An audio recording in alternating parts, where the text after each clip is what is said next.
You look at the headlines, scroll through the feeds, witness the relentless march of global events, and a deep sense of unease settles in your gut. You've seen the prophecies, heard the sermons echoing from pulpits across America, perhaps even debated late into the night over coffee about the Antichrist and the mark of the beast. Yet for all the fervent watchfulness, for all the speculation in Christian circles, a critical, hidden truth remains stubbornly out of reach for most. We're taught, almost instinctively, to look for the obvious, a singular dramatic figure stepping onto the world stage, perhaps a visible, undeniable tattoo branded upon the hand or forehead.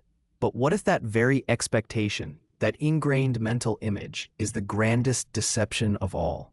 What if the path to truly identifying the Antichrist and understanding the true nature of the mark is far more insidious, unfolding not in a sudden, cataclysmic event, but through a meticulously woven tapestry of history, technology, and spiritual compromise that most simply fail to perceive? The Apostle Paul, centuries ago, warned us in 2 Thessalonians 2 that a great falling away must come first, and that the mystery of lawlessness was already at work, a subtle, pervasive spirit laying the groundwork for a final, catastrophic revelation that would catch many off guard. The core truth, the one few dare to confront, is this: the Antichrist will not arrive as some cartoon villain, some universally recognized tyrant from day one. Instead, he emerges from within a meticulously prepared global system, gaining power through a series of calculated convergences that capitalize on humanity's deepest desires for peace, security, and unity, ultimately demanding a silent, digital allegiance that most will embrace without question. This video isn't about fear-mongering. It's about equipping you with the discernment to see beyond the sensational, to understand the subtle mechanisms at play, and to fortify your spirit against the coming storm. The stakes couldn't be higher.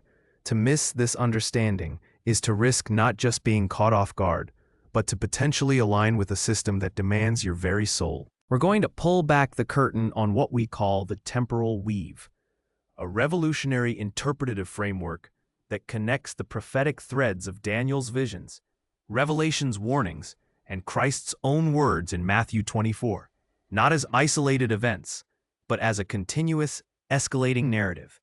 This isn't about setting dates, but about discerning the exact pattern and progression of events that must precede and accompany the Antichrist's rise and the mark's implementation. Now, consider this. We'll explore 3 critical misdirections that have kept Christians from identifying the true nature of the Antichrist and his kingdom, revealing how popular theories often focus on the wrong details, distracting us from the real threat. Hold on to this thought, because in moments, we'll then trace 5 undeniable markers, visible right now in geopolitics, economic shifts, and technological advancements, that signal the acceleration of this prophetic timeline. And before we're through, we'll also analyze 4 distinct phases through which this final world system will gain global acceptance, from its subtle inception to its full-blown enforcement. You see, for decades, perhaps centuries, Christians have been looking for the Antichrist in all the wrong places, fixated on what we expect rather than what the scriptures actually describe. This brings us to the first of those 3 critical misdirections: the persistent, almost universal, expectation of a singular, immediately identifiable, overtly evil figure. We've been conditioned by popular culture, by thrillers and speculative fiction, to envision a supervillain, a charismatic dictator who bursts onto the global stage, declaring his intentions with a flourish. Think of the dramatic imagery, the kind that might play out in a Hollywood blockbuster, where the villain is unmistakable. But what if that very expectation is a carefully orchestrated blind spot, a smokescreen designed to make us miss the subtle, systemic creep of his influence? Now here's where it gets interesting. This misdirection isn't just about a dramatic personality. It's also about a misconception of the mark. Many expect a visible, undeniable tattoo or microchip, something so blatant that no one could possibly miss it. But pause for a moment and consider the power of modern technology, especially the relentless march of artificial intelligence. What if the mark isn't a physical brand, but rather a digital allegiance, a silent, pervasive integration into a global system so seamless, so convenient, that opting out becomes virtually impossible. Imagine a world where your access to healthcare, your ability to purchase groceries, your very participation in society is governed by an invisible score, a digital footprint curated and controlled by algorithms. The insidious genius of this system, powered by AI, is that it doesn't need to force you. It simply makes it harder and harder to not comply. This isn't about a visible tattoo. It's about a digital cord that becomes your lifeline, and the moment you cut it, you're cut off from everything. Think about it. In the United States, we thrive on convenience. From Amazon Prime to touchless payments, our lives are increasingly frictionless. Now imagine that convenience leveraged, not for efficiency, but for control. You wake up one morning, reach for your phone, and realize your digital wallet, linked to your identity, is the only way to pay for gas, to access your bank account, to even unlock your front door if your smart home is integrated. The pressure isn't a visible brand, it's the quiet, crushing weight of societal exclusion. You're not being asked to take a physical mark, but to accept a digital identity that silently verifies your compliance, making you a good citizen in the eyes of the system. This is the first misdirection, looking for the obvious, the dramatic, when the true threat is a pervasive, technologically advanced system, subtly woven into the fabric of our daily lives, making artificial intelligence not just a tool, but an enforcer of conformity. And this sets the stage for our second critical misdirection, which runs even deeper, touching the very heart of religious interpretation itself. But before we get there, consider the implications of this digital entanglement, because it's already happening all around us. You see it in the push for digital IDs, in the way your social media profile becomes an extension of your real-world persona, in the seamless integration of payment systems with every aspect of commerce. The ground is being meticulously prepared. But here's where the second, even more insidious misdirection comes into play, one that has blinded generations of sincere believers: the relentless focus on a visible brand. For decades, perhaps even centuries, the common image of the mark of the beast has been a literal, undeniable tattoo, a physical brand etched onto the skin. You've seen the movies, heard the sermons, envisioned a dramatic moment where someone is forced to take a visible emblem. And while the scriptures do speak of a mark on the hand or forehead, this literal interpretation, this expectation of something overtly dramatic and physically branded, has become a powerful psychological barrier. It's a classic misdirection, like a magician drawing your eye to one hand while the real trick happens in the other. We're looking for the obvious, the grotesque, the unmistakable symbol, when the true danger is far more subtle, far more pervasive, and already being embraced by millions without a second thought.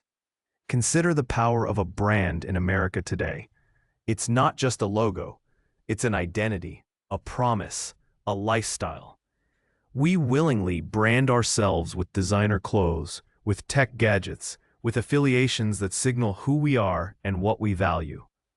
We carry digital brands, our credit scores, our online reputations, our verified accounts that determine our access to loans, jobs, even housing.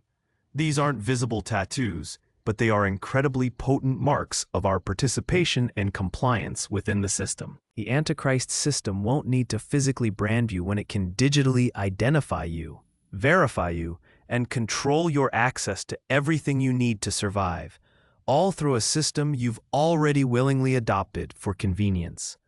The problem isn't that Christians aren't looking. It's that we're often looking for the wrong thing, through a lens clouded by sensationalism rather than spiritual discernment. We're waiting for a literal, physical mark, a dramatic imposition, while the framework for a digital, systemic mark is being built brick by brick, bite by bite, right under our noses. This isn't about fear, but about recognizing the profound shift in how control can be exerted in a hyper-connected world. It's about understanding that the mark might not be something you take in a single defiant act, but something you accept through 1,000 small convenient choices, from ordering groceries on an app to tapping your phone for coffee at Starbucks, from biometric scans at the airport to the digital health passes that briefly became a flashpoint for social access. The quiet march towards a seamlessly integrated digital existence is undeniable. This isn't sci-fi anymore. It's the fabric of our modern American society. Think about the push for central bank digital currencies, or CBDCs, a concept gaining serious traction in Washington, D.C. And at the Federal Reserve, proponents talk about efficiency and security. But imagine a system where every single transaction you make is not just recorded, but potentially controlled or even conditional. This isn't some distant threat. It's a very real conversation happening in legislative halls and financial institutions right now, promising a level of financial oversight unparalleled in human history. And here's where the subtle deception lies. These advancements aren't presented as shackles, but as solutions. They promise convenience, security, and a smoother life.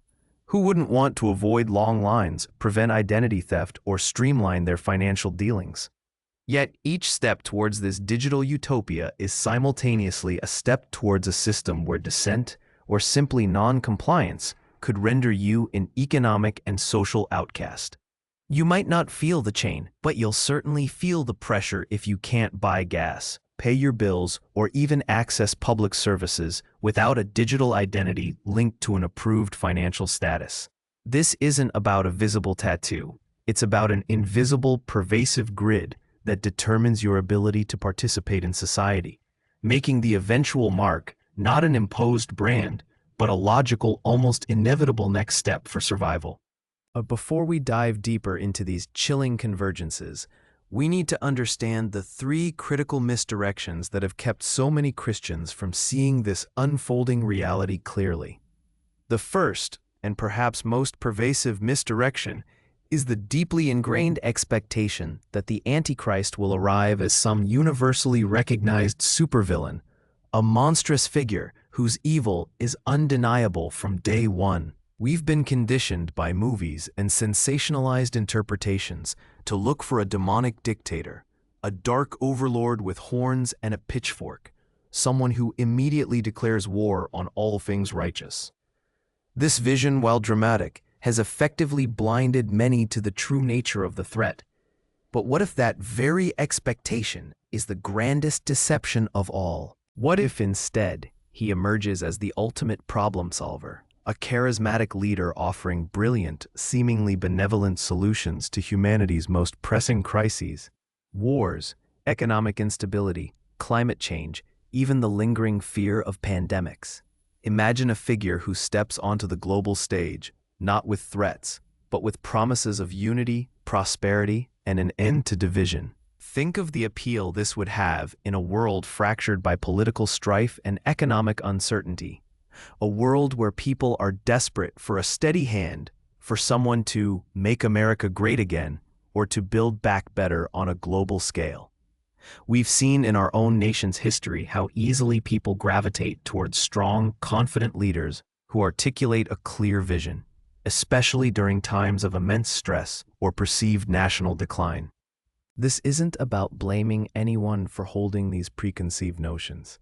It's about recognizing how our own human desires for a clear-cut enemy can actually prevent us from identifying the true nature of the threat. We're looking for an external monster when the scriptures, particularly in Daniel and Revelation, hint at someone who will initially be embraced, even celebrated, for his diplomatic prowess and his ability to bring order out of chaos. He won't be a fringe figure. He'll be mainstream, respected, perhaps even revered on the global stage, lauded by media and international bodies alike. He will appeal to the very best of human aspirations, cloaking his true agenda in the language of peace and progress. This subtle infiltration, this gradual acceptance of a savior figure, is precisely what makes the first misdirection so potent and so dangerous. Now, hold that thought about the Antichrist's initial appeal and his role as a universal problem solver. because it leads us directly to the second critical misdirection: the widespread belief that the mark of the beast will be a literal, visible tattoo or an obvious physical implant. This particular misconception, my friends, is arguably even more dangerous because it distracts us from the far more insidious, integrated, and almost invisible mechanisms already being woven into the fabric of our daily lives. In just moments, I'll show you why looking for a tattoo could be the very thing that prevents you from seeing the real mark taking shape around us. You see, the real genius of this coming system, and the insidious nature of the mark, isn't enforcing a visible brand upon you. It's in offering a solution so seamless, so utterly convenient, that you won't even perceive it as a choice, but as a necessary step for navigating modern life. Imagine for a moment a world where every transaction, every interaction, from buying your morning coffee at Starbucks to accessing your healthcare records, is streamlined through a single, universally accepted digital identity. This isn't some distant science fiction. This is the reality being meticulously constructed around us, piece by piece, right now. Think about it. From the moment you wake up, your smartphone is your gateway to everything. What if that gateway becomes the only gateway?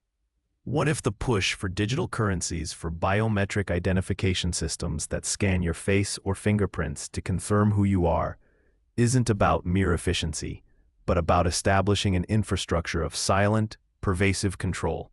The Antichrist won't need to brand you like cattle if he can simply make participation in society impossible without adhering to his system. This is where the power of artificial intelligence, or AI, becomes not just a tool, but a foundational pillar of this emerging global architecture. AI is already learning our patterns, predicting our needs, and even influencing our choices. Now, extrapolate that. What if an advanced, globally networked AI system becomes the unseen hand that manages this universal digital identity, verifying every person, every transaction, every permission? It would be a system designed to solve humanity's most complex problems: global crime, economic instability, even pandemics, offering a peace and security that seems almost divine. But beneath that veneer of benevolent problem-solving lies the chilling potential for total surveillance and absolute compliance. This isn't about a single dictator. It's about a system so integrated, so seemingly indispensable, that opting out becomes a form of societal suicide. The subtle genius here is that the mark won't feel like an imposition. It will feel like a natural progression, a logical upgrade, a necessary adaptation to a world desperate for order. It will be presented as the only way to ensure safety, to prevent fraud, to guarantee access to essential services. And just as we've willingly embraced credit cards, smartphones, and online banking for their sheer convenience, so too will a majority embrace this next iteration, unaware of the spiritual compromise it demands. But before we dive deeper into the chilling mechanics of how this digital allegiance will be enforced, you need to understand the third critical misdirection that has blinded so many. Hold that thought, because what I'm about to reveal will redefine how you view the Antichrist's true strategy. The third critical misdirection, one that has perhaps blinded more sincere believers than any other, is the expectation that the Antichrist will arrive as an overt enemy of faith, a clear, unmistakable antagonist to Christianity from day one. You see, we've been conditioned by narratives of good versus evil, by stories where the villain wears a black hat and openly declares war on all that is righteous. We anticipate a figure who will immediately persecute believers, destroy churches, and openly denounce God. But what if that very expectation is a masterful spiritual sleight of hand? Imagine a world reeling from successive crises, economic collapse, widespread social unrest, perhaps even ecological disasters or new pandemics. Think about the exhaustion, the desperation, the profound yearning for stability and unity felt across America. From the bustling streets of New York to the quiet towns in the Midwest, when chaos reigns, the human heart cries out for a leader, a savior, someone who can bring order out of pandemonium. And here lies the insidious genius. The Antichrist will not arrive as a cartoon villain. He will arrive as the ultimate problem solver, a charismatic figure offering solutions to the very anxieties that grip the planet. He will speak of peace, of global cooperation, of bridging divides, of a new golden age where technology and compassion converge. Consider how quickly we as a nation have rallied behind leaders promising a return to order after moments of profound national trauma. After 9/11, the call for unity and security was deafening, leading to unprecedented changes in our civil liberties. During the Great Depression, people yearned for a strong hand to guide them out of despair. Today, with political polarization at an all-time high and trust in institutions eroding faster than a sandcastle against the tide, the longing for a figure who can unite a fractured America and indeed a fractured world is palpable. He will leverage this deep-seated desire, not with overt tyranny, but with irresistible charm and seemingly benevolent policies. He will present the digital allegiance, the very mark we discussed, not as an imposition, but as the only logical, equitable way to rebuild, to ensure fair distribution of resources, to guarantee security, and to eliminate corruption. It will feel like the natural evolution of our cashless society, the ultimate upgrade to our digital lives, making everything safer, smoother, more efficient. This isn't about forcing you. It's about making you want it because it solves every pressing issue you currently face. The silent digital allegiance will be framed as the cornerstone of this new, peaceful era. But there's a deeper layer to this deception, a spiritual vulnerability few recognize. In just a moment, I'll reveal how this seemingly benign appeal is precisely what enables the mystery of lawlessness to fully manifest, turning a desire for peace into unwitting spiritual compromise. Hold on to that thought, because understanding how he gains trust is key to recognizing him. Hold on to that thought, because understanding how he gains trust is key to recognizing him. This isn't about identifying a singular, theatrical villain, but about discerning the insidious mystery of lawlessness that has been quietly weaving itself into the very fabric of our society, making the seemingly benign appeal for peace, unity, and security the precise mechanism of spiritual compromise. You now see that the Antichrist won't need to brand you with a visible tattoo. He will simply present a meticulously crafted system, a digital allegiance, that becomes the only logical, equitable, and necessary path forward for survival in a world desperate for order. This journey has pulled back the curtain, transforming passive observers into discerning watchmen.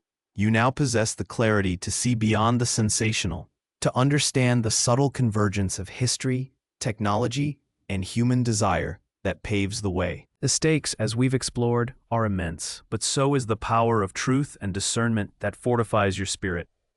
If you stayed with us till the very end, you are a vital part of this community, committed to seeing with open eyes and standing firm. Click on the next episode, because there I will open up the precise spiritual armor and practical steps needed to navigate these critical times, ensuring your spirit remains unyielding against the encroaching shadows.